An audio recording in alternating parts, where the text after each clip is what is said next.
look at any metric, across any way you want to slice it, we are underspending in our investment in transit in this region. There's just no question about that. So D2A2 is an express bus that connects the downtown Ann Arbor to downtown Detroit. This funding was actually through a new program created by the Biden administration. Establishing this service starts to build that market, helps us understand who's using it, why they're using it. RTA's not going anywhere. No. No.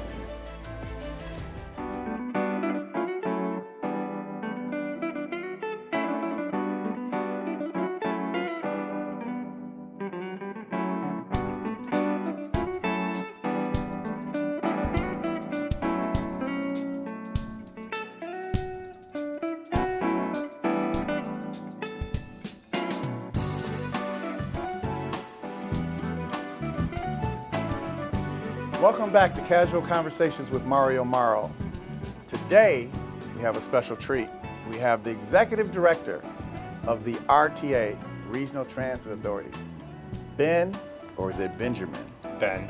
Ben, yeah. Stupka, right? Yeah, you got it. All right, yeah. man. Been My working mom on it calls for me about Benjamin. 5 or 6 years now. Yeah. Your mom calls you Benjamin? Oh, yeah. Still. Even when she's being nice to you? You're not in trouble? Well, when I'm in trouble, then it's the whole Benjamin Tyler Davidson Stupka. Oh. Yeah. Wow. Yeah. Two That's middle pretty names, classy, like royalty. Man. Yep. Okay, like royalty, huh? That's right. All right. I knight you now. That's right. So, speaking of family, do you come from a large family, small family, or? Small family. I have a half brother who's 15 years younger than me, and I basically grew up with a single mom up in between Birmingham and Pontiac, basically. So in this area. And where'd you go to high school? Went to Seaholm High School, Birmingham. Okay. Yeah. And that your rivalry with Seaholm is? Groves. Man. Yeah. Those days with the football and basketball. Yep. And then time. after high school? So I moved out to Colorado for a couple of years. Went to University of Colorado, and then had a lot of fun at the university. Worked on that marijuana legislation? Well, I had a lot of fun at the University of Colorado, and we made a family decision that I should probably come back. Okay. To Michigan State, and went to the James Madison College at Michigan State. Green. Go green, go white. That's right. Spent 3 years at Michigan State getting my degree in social relations with a focus on environmental policy and urban planning, and then spent some time in Lansing working for an environmental nonprofit. So this is, to me, it's so interesting, this whole planning, urban planning, career. Yep. Where'd that come from? Why did you? I want to transform the whole city of Detroit or something, or any municipality. Yep. Yeah. So I started with an interest in environmental policy and legislation and climate change. Do you want to save the world? Yes. One of those? I was one of those. Yeah. I wanted to save the world. So I started with that, and then I also really loved Frank Lloyd Wright in architecture. So I kind of had this combination of wanting to be in environmental policy and community change, but I also had this real love for aesthetics and design and architecture. So my freshman year of college at University of Colorado, I took an urban planning class as a prerequisite to an architecture degree, and I just fell in love with it. I was like, this is exactly what I want to do. It's not as technical as architecture. I may or may not be good at math. I'm not good at math, so that's part of it. I'll never forget, my first architecture studio class, freshman year, walking into the first class, and they were like, here's a key to the building. I was like, why would I need a key to the building? Because you're going to be here all night. And I was like, this doesn't seem... It's not going to So that's part of it. But I love the urban planning class. It really spoke to me. I really like the cross-section of urban planning. You get to touch all kinds of different issues, technical, complicated issues, funding issues, community issues, and you get to make an impact on your community, which is what I've always wanted to do. And I used to hear a lot about urban planning because Wayne State has one of the best urban planning, colleges in the country, and you would hear every time they needed an expert to talk about some new building or new district that was being developed, they would call some expert. Mm-hmm. Pretty much the same one all the time. Boyle. Right. Yep. And ask, what do you think of this? And, he would put his blessing, stamp of approval on it. It's like, this is pretty cool. Yeah. So after college, Yes. after Michigan State, you new guy, urban planning degree. Yep. What'd you end up doing? So I worked for an environmental nonprofit, the Michigan Environmental Council. I did that for about 3 years, and that's where I discovered land use policy and transit policy. And I started to hone in on the idea of investment and improvement in transit, and regional transit was this incredible opportunity to transform our communities, and that it touched so many different things that I cared about and that our communities care about, from access to healthcare and jobs and environmental improvements and climate change. And every conversation I'd be in about different policy issues, it would always come down to like, but we really need a better transit system. Right. And it just kind of dawned on me that that was something I was very passionate about. I got the chance to work on some legislation around millages and other things early on, so I got exposed to kind of the funding part of things and got to work on that. And then I went off to grad school to really kind of hone my skills a little bit in urban planning. Well, you know, the interesting part about I've been going to Mackinac now for, I don't know, 20 plus years. And every single year, and Corey in your office will tell you, every single year, transit was this like topic of conversation. How are we going to, you know, bring regional transportation to Southeast Michigan? Yep. So I guess I met you around 2014, maybe? It was 20. I started at RTA 2015, March 2015. 15. And I probably met you the first couple of days, I'm sure. Oh, yeah. Yeah. and so you were very impactful with the design. Yep. If you were a consultant at the time. I was on staff. I was on staff for the first 2 years. Right. Yeah, and then I was a consultant. Yeah. And so you were somewhat of the creator, one of the creators of, you know, where the RTA is now. But the focus point of, you know, where we were, where we are now, and where we're going. Yep. So let's get into the technical part of your day-to-day responsibilities and your goal and objective as to where the RTA started, where it is now, and where you envision it going in the future. All right. A little bit of history on the RTA that I think is good context, right? And you know all this context, of course. But, you know, it was created in 2012, didn't really get up and running until 2015. And the main reasons it was created were to coordinate the major transit providers in Southeast Michigan, SMART in the suburban communities, DDOT in the city of Detroit, the RIDE out in Ann Arbor, People Mover, and the QLINE. The QLINE wasn't even built yet, or was in the process of being built. So to have that kind of coordination ability. The real main reason, though, was that we needed to run a ballot initiative to bring more funding to the region for transit. If you look at any metric across any way you want to slice it, we are underspending in our investment in transit in this region. There's just no question about that. And you have the data to back that up for sure. And any way you slice it and dice it, you look at where we are in comparison to regions of similar size, you look at our peer regions in the Great Lakes states, however you want to kind of do comparisons, we are underspending. So we got up and running with this idea, like, we're going to sprint out and do a ballot initiative, and we did, and we put the plans together and the investments together and helped support the campaign, and it was probably one of the craziest things I've ever done. I look back on it now and I'm like, I can't believe we did all that. How we did all that with the number of people. Right, there was 5 people on staff at the RTA, and it was a completely new agency. And we ran the initiative in 2016, it just barely came up short. And then, you know, we spent the next, I'd say 2 years, maybe 3, trying to kind of recapture that magic again. Right. And was that through the master plan development? Through the master plan. We'll describe. Yeah. So the master plan essentially is really a 20-year vision for what we want to see in mass transit. So it includes everything from extending mass transit lines out into communities that don't have them today, increasing the frequency of the services, seeing what we can do with new technology, having flexible services, Uber-like services, making investments on corridors with bus rapid transit projects and making corridors like Woodward and Gratiot and Michigan, Grand River, more modern, safer, allow for transit. You're really making it sound exciting. Yeah, does that not sound exciting? Yeah, real good. To me, it is. No, really, it is. Yeah, so it included airport service. So we'll talk more about. We got the first leg of that up and running, which is great. Commuter rail to Ann Arbor. It had this big vision, and one of the things about it that was, from a planner's perspective, that we always look for, it was actually fiscally constrained, right? So this is the term we use. It had everything, had a cost and a dollar that went with it. So it was a very tightly screwed together plan. And you can do planning in all kinds of different ways. Right. You can have it be big and visionary, or you can have it be very specific. This is very, very specific, which is what we needed to do. So it had all those pieces in it.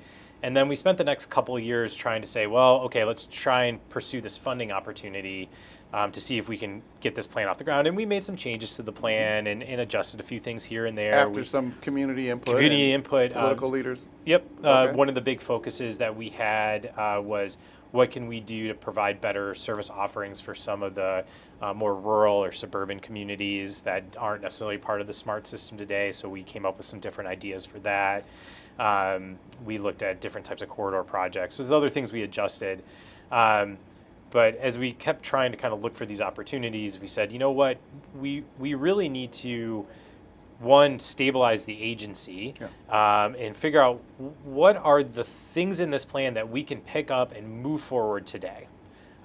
So that's where we're kind of at now, is we have a wonderful staff that we've been able to bring on over the last 2 years, really over the last year. Let's talk about that. Let's name who are these staff members that you recruited to work for the RTA? Because back when I started in 2012, it was like 2 of us. Yep. So we have 3 directors now. We have Director of External Affairs, Corey Wooford. Comes from us from a long career working with Senator Peters and others, well known in the community, and has done just an amazing job along with her staff in terms of not only our government relations ability, but marketing and communications, along with support from your team here, of course. MMA, I think we've just seen leaps and bounds and growth in that over the last 2 years that Corey's been with us. We have Melanie Piana, who's our program director. She was formerly the mayor of Ferndale. She's helped us a lot with some of the administrative stuff we needed to do, and now we're starting to get into her bag of policy analysis and some of the things that she's really passionate about. So we're just starting to kind of build that up. We have Julia Roberts, not the actress, but a wonderful planner who came up at the ride in Ann Arbor. No slight to her, but it would have been nice to have Julia Roberts help. Yeah, the I like actress. ours. Yeah, she comes to us from a career at the ride in Ann Arbor, so knows the Washtenaw County community. She was actually an executive director of the Wave in Western Washtenaw, which is a small service in the Chelsea area. So she's got that background. She's running our planning program and all of our innovation programs. They all have a small team under them. We have a lot of partners like your firm and others that help support those teams. So we're out there, starting to deliver some services and pilot some things. It's well noted. Yeah. It's well noted.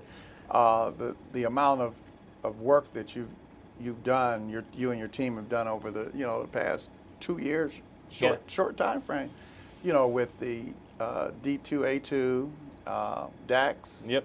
Which I'd like you to elaborate on just a little bit, and then the QLINE coming under your umbrella.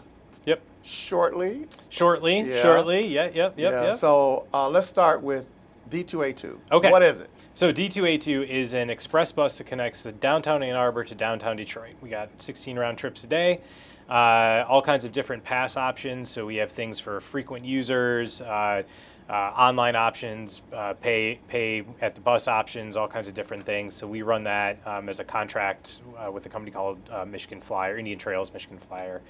So we're entering our 3rd year of that service. We just had our biggest monthly yet, thanks to the draft, but also we're seeing growth.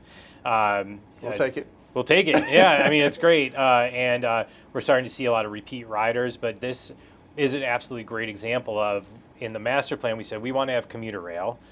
But one of the limitations beyond funding and a lot of other things is we didn't really have a transit market. Right. There weren't people there was no bus between Ann Arbor and Detroit. So establishing this service starts to build that market, helps us understand who's using it, why they're using it, and it's been very successful. We are seeing 50% growth year over year every month. So I keep joking, I'm gonna need a bigger chart for my ridership graph. I'm about to go off the top. That's a good thing. It's great. Yeah. So yeah, that's been really successful and a really good partnership. So technically, it's still a pilot. We're gonna have to do some work to find some ongoing funding for it. We have some ideas for that.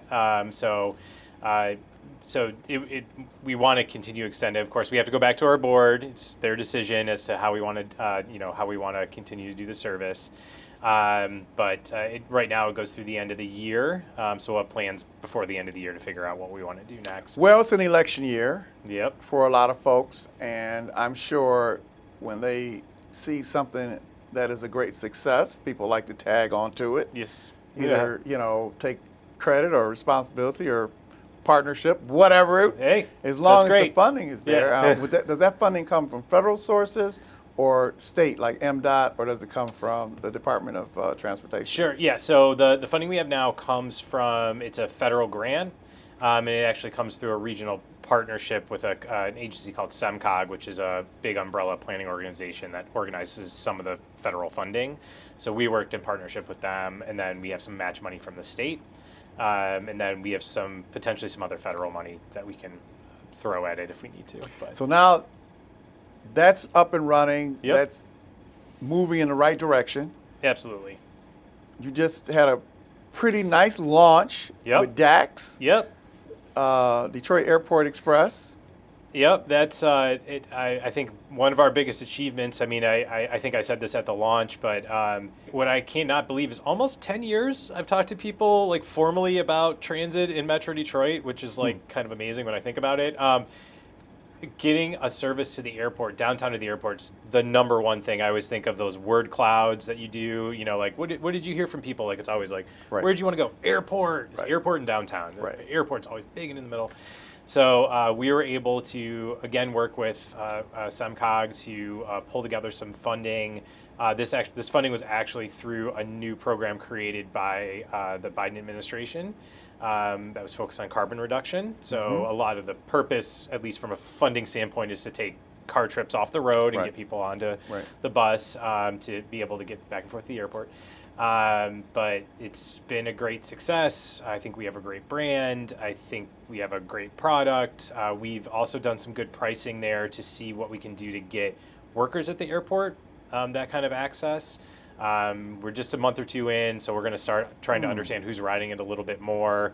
We're just hearing from operators that, it's a pretty good mix of travelers and people who work at the airport. So it's going along pretty well. And then having it up and running before the draft, that didn't hurt. No, it did not. That was perfect timing. Yep. Perfect timing. That was the plan the whole time. Hats off to your staff. Absolutely. On that part of that initiative, because that was forward thinking.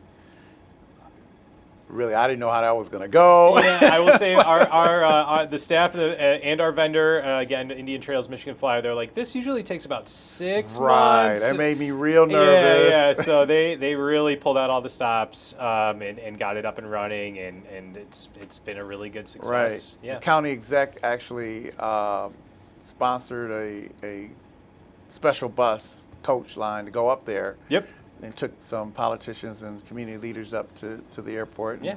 They all loved it. It was rave reviews. Media picked up on it right away and kept the ball rolling. So now you've got 2 home runs. Yep. You've got the QLINE coming. Yeah. All right. What's the plan for why are you taking over the QLINE? What's going on? So this is I like to say that part of this was inevitable. Yeah. The QLINE and the RTA were born in the same hospital on the same day. So it's not necessarily like we're related, but we're like kind of have come up about at the same time and at the same pace. Right. So it's always been in the cards that the QLINE was going to move to public ownership. It was always been in the cards that the RTA would most likely be that agency.